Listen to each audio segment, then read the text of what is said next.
remember your first crush? There's a couple first crushes. Oh, Yeah.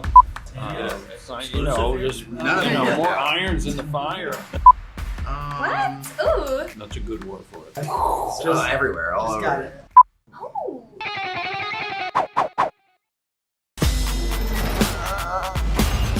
This is so tight. It's some kind of superhero lair. Your dad's a superhero. What? Start with Owen. I mean, you're obviously having a nice moment in the superhero genre with Loki and now Secret Headquarters. What's it been like getting into that genre, and what do you think makes Secret Headquarters stand apart from other movies? Well, what I hope makes it stand apart is kind of the first thing that I reacted to when I read the script, and that was that it's kind of more from the point of view of the kids. And even kind of reading those scenes and, the kind of the first crush and the fitting in with your friends, I think that's just something that's very kind of, even as an adult, you remember, and it's relatable, and it just struck me as true. And then sort of using kind of the, putting that into the superhero genre, that kind of story, I think that's kind of a fresh take on it. We got him. Whoever has this technology can do anything. We gotta save my dad's tech before they destroy the world. We got this. What are you gonna do? Tickle torture me? Dude, that was too long! That was way too long! For you guys, what was the appeal for you? Was it sort of that it's more of a family bent, and it's sort of not very cynical in the way we see how violent some of these movies can be nowadays? I think we're both still just like working out our relationships with our fathers, and they're pretty good ones. Yeah. But you got to keep working on it. And this movie, I would say the superhero stuff is secondary. First and foremost, it's about a father and son just figuring out how to talk to each other and how to listen to each other. And I'm sure casting Owen was probably a no-brainer, but can you talk about the casting process, especially the kids, and making such a dynamic little group there? Yeah, it was really important that it just felt like a family and everybody worked together. And I think that the cast is so great in this movie. And between Owen and Michael, who work so well together and just love riffing off of each other, and some of the best scenes in the movie just came out of this kind of explosive creativity that we had on set. What's happening? Please don't touch me. This might be a dumb question, but would you guys be up for a sequel? And if so, what would you like to see specifically your characters do in it? I would like to see our characters joining forces again, because at the end it shows that that we're not all in a little group anymore, and we've taken our separate ways. So like us finding each other again, that would be cool. I agree. I think discovering all the question marks that are kind of left in the first one.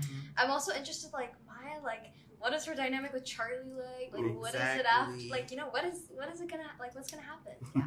Well, we were just kind of going over some ideas that I felt had some traction, but we can't really, Well, you can't tell how this movie ends, so that could leads into how the next one is. They also say you can jinx your sequel if you start talking about it too soon. Nonsense. Nonsense. I'm already thinking about, We have it mapped out to Secret Headquarters 8 or 9, I think, and then it starts to get a little hazy.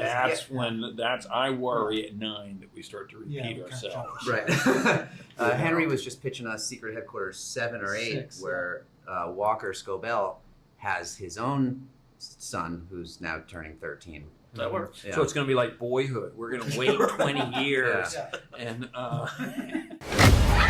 When the crowd goes,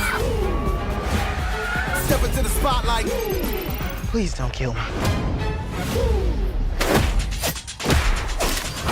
Now that's fast. So you guys have a really fun rapport with your co-stars in the film. It looks like you had a lot of fun making the movie. Was it easy for you to build that sort of chemistry and kind of make it seem natural that you guys were all tight? Yeah, I feel like it was very easy for us to like build that chemistry because like the majority of the time we were all out hanging out or at each other's houses or going to Six Flags. It was really cool. The directors, like the first week of meeting, we did like a bunch of like fun like team building exercises at the stunt gym. So that was like a really good like introduction. And like you mentioned, we hung out all the time. That's awesome. Hey, Mom. Dad has a work emergency, so can you come pick me up? I love it when you call me Mom. Let's throw a rager. Step into the spotlight. Check this out.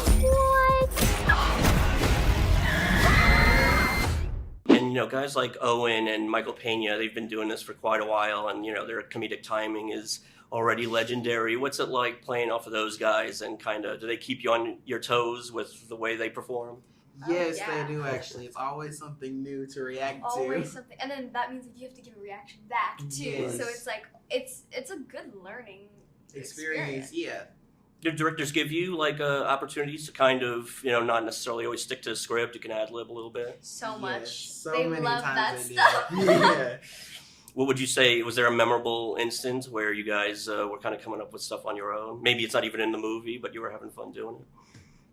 The G-Mobile scene, like when we're like going on our joyride, that one right there, there's a lot of scenes that aren't in there that me and Abby James did. And I really wish it was in there because it's really funny. We were making up so much stuff. Maybe deleted scenes. Yeah. Whoa, whoa, don't shoot! I'm the IT guy. I was alerted to a security breach. Why couldn't you tell me about your secret identity? How am I supposed to say, oh, by the way, some alien power source chose me to be the guardian of the planet? It makes you sound crazy, right? Yes. Playtime's over, kids. Prepare for war.